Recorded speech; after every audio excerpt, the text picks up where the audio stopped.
So I'm VRFocus, CEO of a company called Cubicle Ninjas. So we have two different applications in the VR space. One application is called Guided Meditation VR, and it's a relaxation platform. So users can relax from 40 to 50 different environments in the full retail version. They can choose meditation content and relax at their own pace. The other piece that we have is an app called Ramble, Venice, and that is a virtual tourism mixed with education app that allows people to kind of learn about the history of Venice through a mixture of video, photos, 3D content across 1,000 years all through VR. So I'm so excited about the potential for relaxation experiences in virtual reality, and so I think that's why relaxation has become a competitive space. But I think that the real potential is much greater than we can see right now. So I think relaxation will continue to be a competitive space because VR does an amazing job of putting you in a location and kind of separating that for you. So that's our hope.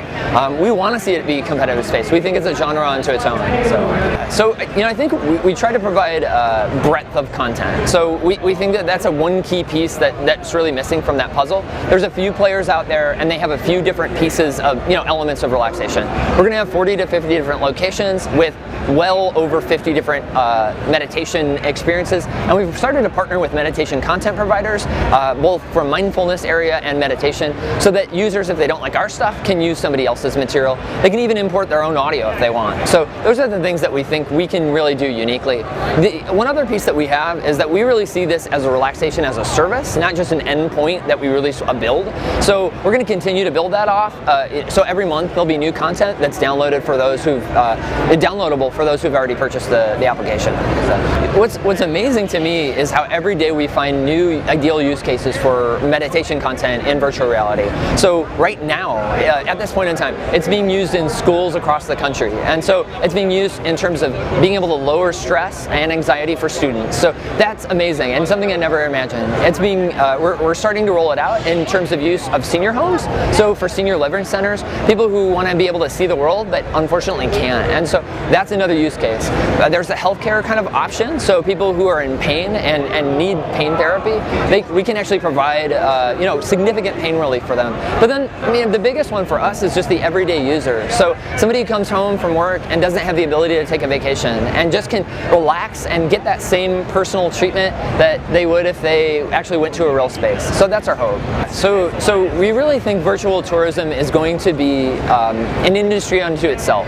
We see within the next 10 to 20 years the virtual tourism being as big as real tourism. And that sounds crazy, but the average user doesn't, an average customer doesn't get to take a vacation. In America, most people don't take any, it's something along the lines of 70% of people don't take a vacation as of September into the year. It's ridiculous. And so this is the ability for them to take a vacation on their own time and at a cost that's a fraction of what it was.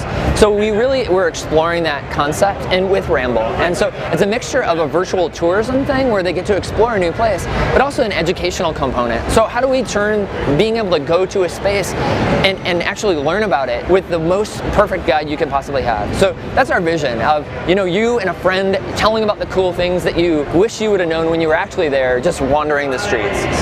So we see our competitive advantage in VR is our background is in design. So we really want to kind of leverage that design experience into this VR space as well. So we really try to kind of increase the production values so that there are certain things that may even be cooler in virtual reality than if you were in the actual experience. So we really try to play up those VR strengths. So things like type or motion or animation are where we feel like we might have a chance of winning over reality.